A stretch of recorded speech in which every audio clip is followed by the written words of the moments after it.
আসসালামু আলাইকুম, this is Nusrat Chowdhury from Nusrat world. চলে আসলাম আজকে আবারও একটা চিকেন কারি নিয়ে, যেটা আলু দিয়ে করব। তো সেজন্য আমি 2 কেজির একটা মুরগি নিয়ে নিয়েছি আর আলু নিয়ে নিয়েছি 1 কেজির মতো। তো প্রথমে একটা কড়াই বসিয়ে আমি তেল গরম করতে দিব। তেলগুলা ভালো করে গরম হয়ে গেলে আমি ওই তেলের মধ্যে চিকেনগুলোকে ভেজে নিব। চিকেনগুলো ভাজার জন্য আমি হলুদের গুঁড়া, মরিচের গুঁড়া, সামান্য লবণ দিয়ে ম্যারিনেট করে রেখেছি 10-15 মিনিটের মতো।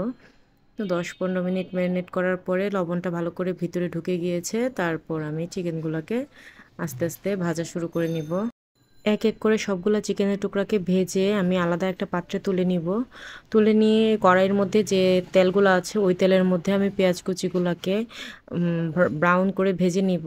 ভেজে আমি আলাদা একটা পাতিলের মধ্যে ওই পেঁয়াজগুলো নিয়ে তারপর আমি আস্তে আস্তে মশলা দেওয়া শুরু করব। প্রথমে দিয়ে দিব আমি আদা রসুন বাটা, তারপরে মরিচ গুঁড়া, তারপরে হলুদ গুঁড়া, তারপরে লবণ, তারপরে আস্তা গরম মশলা, ওগুলা আলাদা করে ধুয়ে তারপরে দিয়ে দিব। দেখতে পাচ্ছেন, দিয়ে তারপর আমি ভালো করে মশলাগুলোকে কষিয়ে নিব। একদম ভালো করে কষাতে হবে যাতে মশলার কাঁচা গন্ধটা চলে যায়, হলুদের গুঁড়া মরিচের গুঁড়ার গন্ধটা একদম চলে যায়। সো ওইভাবে করে ভালো করে কষিয়ে নিতে হবে। কালারটা অনেক সুন্দর আসছে, দেখতেই পারতেছেন আপনারা। তো আমার কষানো হয়ে গেছে, তারপর আমি দিয়ে দিব ভাজা মুরগিগুলা, সবগুলো একসাথে দিয়ে দিব। দিয়ে আমি অনেকক্ষণ কষাবো এবং আলু দেওয়ার আগ পর্যন্ত আমি টোটালি ঢাকনা ছাড়া এটাকে কষাতে থাকবো। কারণ মুরগি যত বেশি কষানো যায় তত বেশি মজা হয়। মুরগির এক্সট্রা পানিগুলো সব বের হয়ে গেলে তখনই মুরগির আসল মজাটা বের হয়ে আসে। সো আমি অনবরত নেড়ে এগুলোকে কষাতে থাকবো, একদম ভালো করে কষাতে হবে।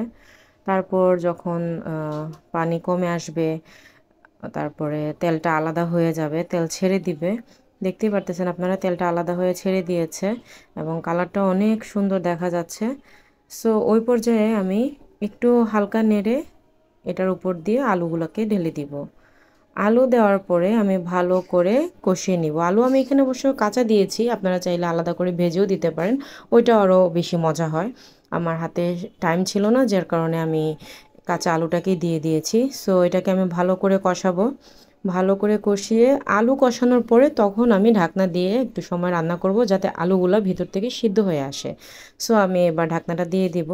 কিছুক্ষণ পরে ঢাকনা তুলব, তোলার পরে আমি ওখানের মধ্যে টমেটো সস অ্যাড করে নিব। টমেটো সসটা অ্যাড করলে ফ্লেভারটা ডিফারেন্ট আসে এবং একটু অন্যরকম লাগে খেতে।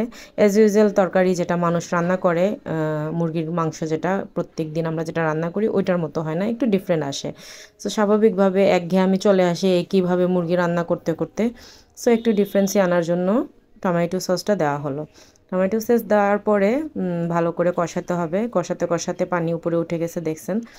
এর মধ্যে আমার আলুটা কিন্তু আগেই সিদ্ধ হয়ে গেছে ঢাকনা যখন দিয়েছি তখনই। তারপরে তো ভালো করে কষিয়ে আমি উপর থেকে গরম মশলার গুঁড়া দিয়ে দিব। তখন দিয়েছিলাম আস্ত গরম মশলা, এখন দিয়ে দিব গরম মশলার গুঁড়া।